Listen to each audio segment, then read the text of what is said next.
தமிழ் நண்பர்கள் அனைவருக்கும் வணக்கம். அக்னிச்சிறகு சேனல் சார்பாக இந்த வீடியோவுக்கு உங்களை அன்புடன் வரவேற்பது நான் உங்கள் கௌசி. கார்த்திகை ரேவதி சீரியலுடைய இன்னைக்கு எபிசோடுக்கான ரிவ்யூ என்ன அப்படின்றத பார்க்கலாம். சாமுண்டீஸ்வரி திரும்பவும் மண்டபத்துக்கு வந்ததை பார்த்து சிவனாண்டி, மாயா, சந்திரா இவங்க எல்லாருமே செம ஷாக் ஆகிறாங்க. மாயா, மகேஷ் சொல்லவே வேண்டியல, சாமுண்டீஸ்வரியை பார்த்ததுமே நடுநடுங்கி போய் நின்றுட்டுருக்காங்க. அம்மா வந்துட்டாங்க அப்படின்ற சந்தோஷத்தில் அவங்க பொண்ணுங்க ஓடி ஹக் பண்ணிக்கிறாங்க.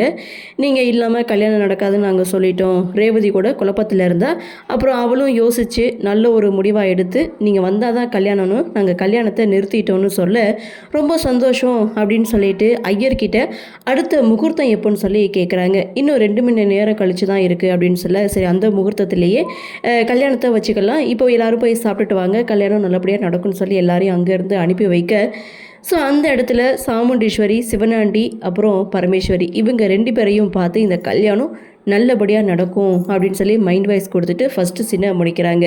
2வது சீனை பொறுத்த வரைக்கும் அடிப்பட்ட நர்ஸை ஹாஸ்பிட்டலில் கொண்டு அட்மிட் பண்ணிட்டாங்க. டாக்டர் செக் பண்ணி பார்த்துட்டு இன்னும் அவங்க கண்ணு முழிக்க 2 hours ஆகும் அப்படின்னு சொல்லிட்டாங்க. அதுக்கு முன்னாடி எதுவும் பண்ண முடியாதான்னு கார்த்தி கேட்கும்போது, அப்படி பண்ண முடிஞ்சால் நான் தான் சொல்லியிருப்பேன்ல 2 hours ஆகும் அப்படின்னு சொல்ல, சரி கண்ணு முடிச்சதுக்கப்புறம் எனக்கு கால் பண்ணுங்கள், வெளியில் எனக்கு முக்கியமான ஒரு வேலை இருக்குன்னு சொல்லிட்டு கார்த்தி அங்கேருந்து கிளம்பி டாக்டர் மல்லிகா வீட்டுக்கு போகிறாங்க. அங்கே டாக்டர் இருக்காங்களான்னு சொல்லி கேட்குறாங்க. அங்கே வேலை பார்க்குற பொண்ணு அவங்க பெங்களூர் போய்க்கிறதா சொல்ல, உடனே டாக்டருக்கு கார்த்தி கால் பண்ணுறாங்க. 2 times கால் பண்ணுறாங்க, ஆனால் ஃபோன் அட்டன் பண்ணலை. ஸோ அந்த வேலை பார்க்குற பொண்ணும் மல்லிகா கிட்ட இது மாதிரி அவர் வந்தார், நீங்கள் சொன்ன மாதிரியே நான் சொல்லிட்டேன்னு சொல்ல, உடனே டாக்டர் இங்கே சாமுண்டீஸ்வரிக்கு கால் பண்ணி கார்த்தி வந்த விஷயத்த, அதாவது உன் வீட்டு டிரைவர் இங்கே என்னை விசாரிச்சுட்டு போயிருக்காரு அப்படின்ற விஷயத்த சாமுண்டீஸ்வரி கிட்ட சொல்ல, அப்போ அவருடைய பிளான் தான் என்ன, பாவம் அவர் உன் பொண்ணோட வாழ்க்கையை காப்பாற்ற இப்படியெல்லாம் அவஸ்தப்பட்டுருக்காரு, ஏன் அவரை கஷ்டப்படுத்துகிறேன்னு சொல்லி கேட்கும்போது, அப்போ தான் சாமுண்டீஸ்வரி டாக்டர்கிட்ட உண்மையை சொல்கிறாங்க. அந்த வீட்டு டிரைவர் தான் என் வீட்டு மாப்பிள்ளை அப்படின்றாங்க. என்ன சொல்கிற அப்படின்னு சொல்லி சாமுண்டீஸ்வரி சொன்னதை கேட்டு அதிர்ச்சியான டாக்டர், ஸோ அந்த இடத்துல சாமுண்டீஸ்வரி விளக்கமாக சொல்கிறாங்க, இந்த வீட்டுக்கு வேலைக்கு வந்ததுலேருந்து கண்ணியமாகவும் நேர்மையாகவும் தான் அவன் நடந்துக்கிட்டு இருக்கான். நிறைய தடவை என் உயிரையும் என் குடும்பத்தோட கௌரவத்தையும் காப்பாற்றிருக்கான். அப்படி இருக்கும்போது அவன் தான் என் வீட்டுக்கு மாப்பிள்ளை, அவன் தான் என் பொண்ணுக்கு ஏற்ற ஜோடி அப்படின்னு சொல்லி அவங்களுடைய முடிவை டாக்டர்கிட்ட சொல்ல, அப்போ இந்த முடிவை வச்சுட்டு தான் நீ சைலண்ட்டாக இருக்கியா அப்படின்னு சொல்லும்போது, இன்னும் 2 hours அப்புறம் கல்யாணம், நீ கல்யாணத்துக்கு வந்துடுன்னு சொல்லி ஃபோனை கட் பண்ணுறாங்க. ஸோ இன்னொரு பக்கம் கார்த்தி இன்னும் வரலையே அப்படின்ற டென்ஷனில் ராஜராஜன், பரமேஸ்வரி, கார்த்தியோடைய அண்ணா 2 பேர், மயில்வாகனம் இவங்க எல்லாருமே பேசிகிட்டு இருக்காங்க. எப்படியும் ரேவதியுடைய கல்யாணத்தை தடுத்து நிறுத்திடலாம், இதுக்கப்புறம் கார்த்திகிட்ட பேசி சம்மதிச்சு அதுக்கப்புறம் ரேவதியோட கழுத்தில் தாலி கட்ட வைக்கணும், அதுதான் கொஞ்சம் சிரமம் அப்படின்னு சொல்லி இவங்க எல்லாரும் பேசிகிட்டு இருக்கும்போது கடத்தப்பட்ட நவீன் அந்த இடத்துக்கு வராரு. தன்னை யாரோ கடத்திட்டாங்க.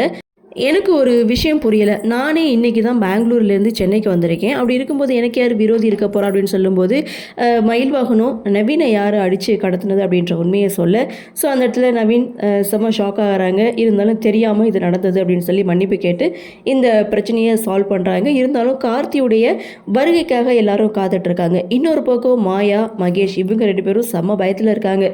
சாமுண்டீஸ்வரி வேறு மண்டபத்துக்கு வந்தாச்சு, வரமாட்டேங்கன்னு சொன்னீங்க, வந்துட்டாங்க, அடுத்து டிரைவர் வேறு வந்துடுவான், எங்களை என்ன பண்ண போகிறாங்களோ, துப்பாக்கி எடுத்து பொட்டுன்னு சுட நாங்கள் பட்டுன்னு போய் சேர்ந்துருவோம், அதனால் இப்போவே நாங்கள் மண்டபத்தில் கிளம்புறோன்னு சொல்லி மாயா ஒரு பக்கம் டென்ஷனாக பேச, கிளம்புறேன்னு சொல்கிற மாயாவை சிவனாண்டி, சந்திரா இவங்க 2 பேரும் சேர்ந்து சமாதானப்படுத்தி உனக்கு நாங்கள் இருக்கோம் அப்படின்னு சொல்லி மண்டபத்திலேயே தங்க வைக்கிறாங்க.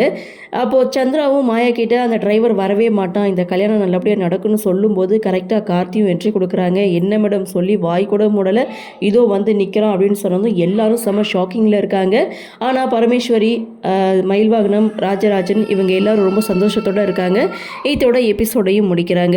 அடுத்து என்ன நடக்குது அப்படின்றத நாமளும் வெயிட் பண்ணி பார்க்கலாம். இன்றைய பகுதி பற்றின உங்களுடைய கருத்தை வழக்கம் போல் கமெண்ட் செக்ஷனில் பதிவு பண்ணுங்கன்னு சொல்லி இந்த வீடியோவிலேருந்து விடைபெறுகிறேன். நன்றி, வணக்கம்.